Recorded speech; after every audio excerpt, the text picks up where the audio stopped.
Super ನಟ doctor Rajkumar ಚಿತ್ರದ ಹಾಡುಗಳು ಅಂದರೆ ಯಾರಿಗೆ ತಾನೇ ಇಷ್ಟ ಆಗೋಲ್ಲ ಹೇಳಿ. ಅದ್ಭುತ ಸಾಹಿತ್ಯ ಮತ್ತು ಸಂಗೀತದೊಂದಿಗೆ ಇಂದಿಗೂ ಕರ್ನಾಟಕದ ಜನರ ಮನಸ್ಸಿನಲ್ಲಿ ಅಚ್ಚಳಿಯದ ಹಾಗೆ ಉಳಿದು ಬಿಟ್ಟಿವೆ.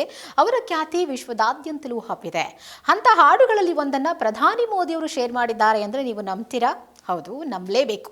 ರಾಜ್ಕುಮಾರ್ ಅವರ ಹಾಡುಗಳು ಕೂಡ ಅನೇಕರ ಫೇವರೆಟ್. ಈಗ ಪ್ರಧಾನಿ ಮೋದಿಯವರು ಕೂಡ ರಾಜ್ಕುಮಾರ್ ಅವರ ಹಾಡನ್ನ ಶೇರ್ ಮಾಡಿಕೊಂಡಿದ್ದಾರೆ. ಇದು ಅಣ್ಣಾವರ ಅಭಿಮಾನಿಗಳು ಹಾಗೂ ಕನ್ನಡಿಗರಿಗೆ ಖುಷಿ ಕೊಟ್ಟಿದೆ. ರಾಜ್ಕುಮಾರ್ ಅವರು ಎಲ್ಲಾ ರೀತಿಯ ಚಿತ್ರಗಳಲ್ಲೂ ಕಾಣಿಸಿಕೊಂಡಿದ್ದಾರೆ. ಅದರಲ್ಲಿ ಶ್ರೀಕೃಷ್ಣ ದೇವರಾಯ ಸಿನಿಮಾ ಕೂಡ ಒಂದು. ಈ ಚಿತ್ರದಲ್ಲಿ ಅವರು ಕೃಷ್ಣದೇವರಾಯನ ಪಾತ್ರದಲ್ಲಿ ಕಾಣಿಸಿಕೊಂಡಿದ್ದಾರೆ. ಈ ಸಿನಿಮಾ 1970ರಲ್ಲಿ ರಿಲೀಸ್ ಆಗಿತ್ತು. ಈ ಚಿತ್ರದ ಶ್ರೀ ಚಾಮುಂಡೇಶ್ವರಿ ಹಾಡು ಪ್ರಧಾನಿ ಮೋದಿಯವರ ಗಮನ ಸೆಳೆದಿದೆ. ಇದನ್ನ ಮೋದಿ ಅವರು ಶೇರ್ ಮಾಡಿಕೊಂಡಿದ್ದಾರೆ. ಶ್ರೀ ಚಾಮುಂಡೇಶ್ವರಿ ಹಾಡಿನ ಯೂಟ್ಯೂಬ್ ಲಿಂಕ್ ಒಂದನ್ನು ಶೇರ್ ಮಾಡಿರುವ ಮೋದಿ, ಜಗತ್ ಜನನಿ ಮಾತೆಯ ಮೇಲಿನ ಅಚಲ ನಂಬಿಕೆಯು ಆಕೆಯ ಭಕ್ತರಲ್ಲಿ ಹೊಸ ಪ್ರಜ್ಞೆ ಮತ್ತು ಶಕ್ತಿಯನ್ನು ತುಂಬಲಿದೆ ಅಂತ ಹೇಳಿದ್ದಾರೆ. ಈ ಮೂಲಕ ದೈವದ ಭಕ್ತಿ ಸಾರುವ ವಿಡಿಯೋ ಹಂಚಿಕೊಂಡಿದ್ದಾರೆ. ಶ್ರೀ ಚಾಮುಂಡೇಶ್ವರಿ ಹಾಡನ್ನ ಪಿ ಲೀಲಾ, ಎಸ್ ಗೋವಿಂದರಾಜು ಹಾಡಿದ್ದಾರೆ. ಪ್ರಭಾಕರ್ ಶಾಸ್ತ್ರಿ ಅವರ ಹಾಡಿಗೆ ಸಾಹಿತ್ಯವನ್ನು ಬರೆದಿದ್ದಾರೆ. ಟಿ.ಜಿ. ಲಿಂಗಪ್ಪ ಅವರು ಹಾಡಿಗೆ ಸಂಗೀತವನ್ನ ಕೊಟ್ಟಿದ್ದಾರೆ. ರಾಜ್ಕುಮಾರ್ ಹಾಗೂ ಭಾರತಿಯವರು ಈ ಸಿನಿಮಾದಲ್ಲಿ ನಟಿಸಿದ್ದಾರೆ.